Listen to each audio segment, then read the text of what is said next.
welcome in Will Z live from the Statistician studio, where he puts together all of his wonderful notes on Kings basketball. And we'll start with last night's game, Will, because it's going to tell us a story leading into tonight. No Domantas Sabonis. What's the number one thing that stood out for you last night? For me, it's just the assist number, and just kind of the general lack of. It just felt different. Um, just the flow to me felt like it wasn't quite the same, and it's not just the fact that they didn't have as many assists. It's just the ratio of assists to made field goals. So they actually took away an assist last night. They had 21, but looking back on it, they're down to 20. Oh, so I'm Um, telling you, Wilt really scored 99. Just no one will say it. yeah, no one made that correction. No one will make Uh, that correction. So they had 20 assists on 40 field goals, which is an assist percentage of 50%. It's their second lowest of the season.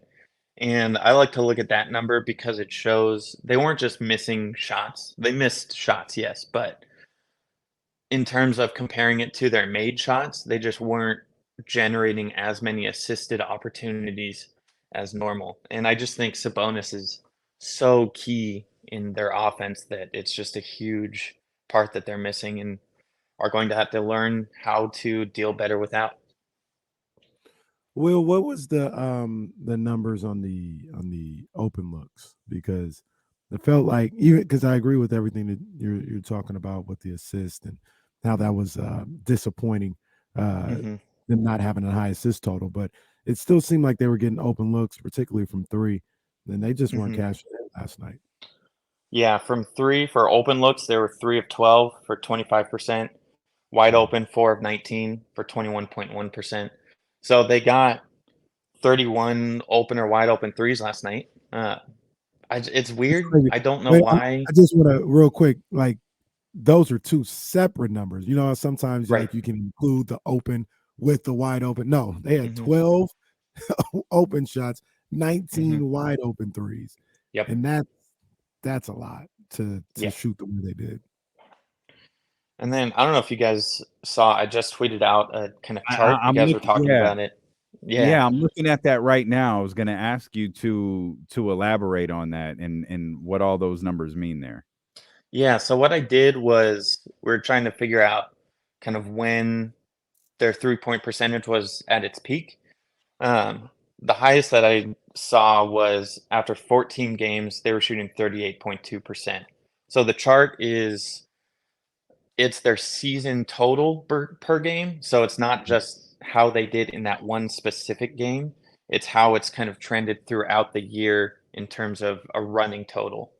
So in 14 games, they peaked at 38.2%. That was the sixth best 3-point shooting in the league. And since then, since that game, they've shot 33.1% and have just slowly fallen. Now they're at 35.4 on the season for 15th in the league.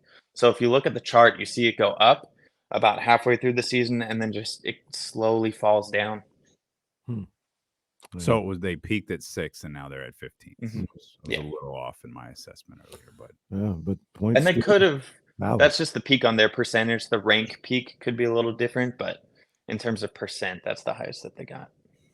Hmm. it's a steep drop. I mean, hmm it's a steep drop over that time frame, but as Will Z's chart shows, it's kind of a gradual decline. Mhm. hmm Where these games just start to add up a little bit and the number gets lower and lower. And like Kevin Herter struggles now become Kevin Herter and Malik Monk struggles. And then Malik snaps out of it, but Kevin Herter doesn't. And Kevin Herter snaps out of it and Malik Monk is back in it. And like that sync that they seemed to have had at the beginning of the year just was not there. Mhm.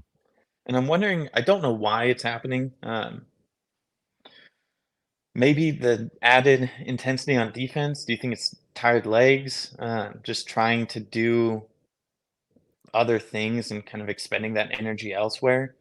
Like they're too good of shooters for there not to be a reason. I don't think that we'd be seeing a 16 game stretch where they're shooting 33% if there wasn't kind of some reason why.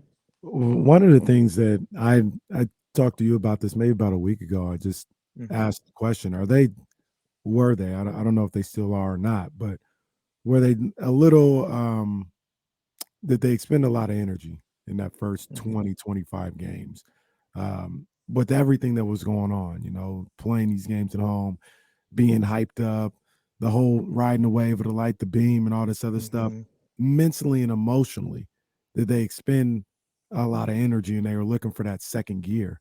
And it kind of feels that way. And it feels that way, you know, when you talk about somebody like Malik Monk. Like, he seems a little out of gas right now. He doesn't have the same bounce to his step. You know, he just seems a little off right now. And I don't know if it's them just realistically just coming down to earth, or they're looking for their second win right now, because they just seemed like, I mean, it was like for us. We just covered the team, like just up all the time. And then I need to catch my breath. Like, so I can imagine them. I'll catch my breath in June. Like, come on, man. Like, yeah, he's an Iron Man. We don't need to catch our breath now. Like, we need I noticed this last night, because there was Malik did something, and you could see him talking, and it's like that. He made a little layup. There he is talking to DeAndre. Yeah, Jordan. there he is. There he is. All right. And then it stopped. Like, that was the end of it. And it feels like that bounce that we're talking about with Malik is predicated on whether his shot's falling or not, or in that case, getting to the basket. Like, he doesn't have that same bounce when he's doing other things in games, which I think he's done a few times during the stretch. Last night, I'm not going to call him and say last night wasn't one of them. It's just he couldn't get a shot to fall, and that bounce disappeared that he had early. I don't know what the answer is. I hope they do, and I hope they find it tonight, because it's going to be a tough day tomorrow if they lose tonight. This homestand is a mess. This is a 6-game homestand where they'll be 1-4 with 1 game left to play. There isn't a situation in the world where that can be slanted towards a good thing. Now, there's a situation where you can slant it so it's not an awful thing, but there's no way you can make it out to a good thing, Will. And it's so different for Kings fans because we're so jaded from years past, where I feel like these stretches affect fans more because we've been through this before. So I think they'll be fine in the long run, but in terms of how every game and 5-game stretches affect us, I think everyone just has a closer eye on the team this year, and it just has more of an impact on the fan base. Yeah, and it's the PTSD, man. We're like, oh no, here we go again. We're about to slide back into the doldrums.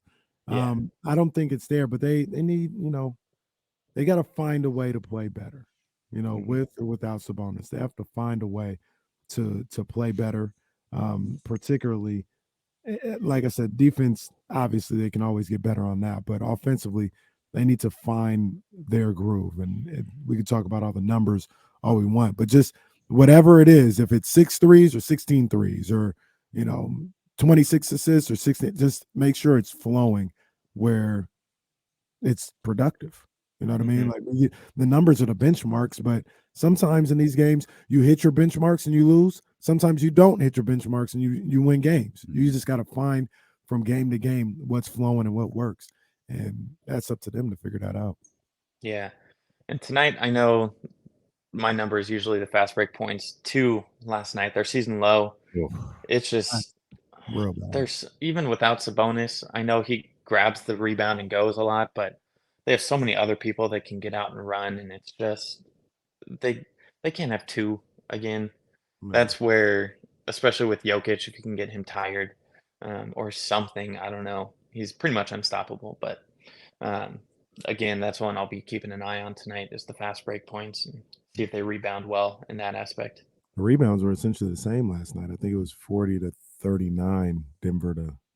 Denver had 40. The Kings had 39. So it wasn't like they were getting beat up on the boards. It just they couldn't get out and finish. Yeah, there was a point where the Nuggets just decided they weren't going to miss anymore. Mm-hmm. There's been stretches in games, really, in, you know, the 3 of the last 4, the Charlotte, Washington, and now, where it felt like the opposing team just isn't missing. Like, they're just gonna, Kuzma, Michael Porter last night. It's just these guys aren't going to miss. Come up with anything, like anything, just because they're hitting every shot that they take. And it feels like the Kings in those moments have to work so hard to get a basket. Like it looks like they're not expending the same amount of energy. Like that 20-point lead. Kings, I thought, did just a beautiful job of building that lead, and it was consistent. It wasn't frantic. It wasn't like 6 threes in a row. Like they built it over time, where I just thought that they were playing brilliantly, and it felt like Denver eliminated it, like a big chunk of it, easily. Yeah, it was like quick. They weren't stressing. They weren't worried. They weren't high. Hey, 2 quarters left, 2.5 quarters left. Just relax and boom, lead down to 17, 16, 12. And then all of a sudden it's like, all right, it's a new game now. And it kind of lived within that single digit range until Denver finally took the lead. And it was the same. Go ahead. Go ahead, Will. It was the same when Denver got that 8-point lead at the end. It happened in what felt like 30 seconds. Like, and it's over. And in turn, of course, it's a different time on the clock. It felt like the Kings got frantic. Like it was like, oh my God, now we're down. Now we got to go get these points. And Mark Jones uses the line, playing with your food. When the game ended, I was like, was Denver goofing off for 3.5 quarters? Mike Malone called timeout, said, hey guys, why don't you stop goofing off? And they did. Like that's what it felt like. It's the top team in the West. Like they're perfectly capable of it. But that's a great point, Will. They built that 8-point lead up so quickly and so easily. It was demoralizing. Yeah. It was demoralizing. Will, we appreciate you as always, man. Great work. We're looking forward to seeing what you could put together tonight when hopefully the Kings get a win. Appreciate you guys. Have a good one.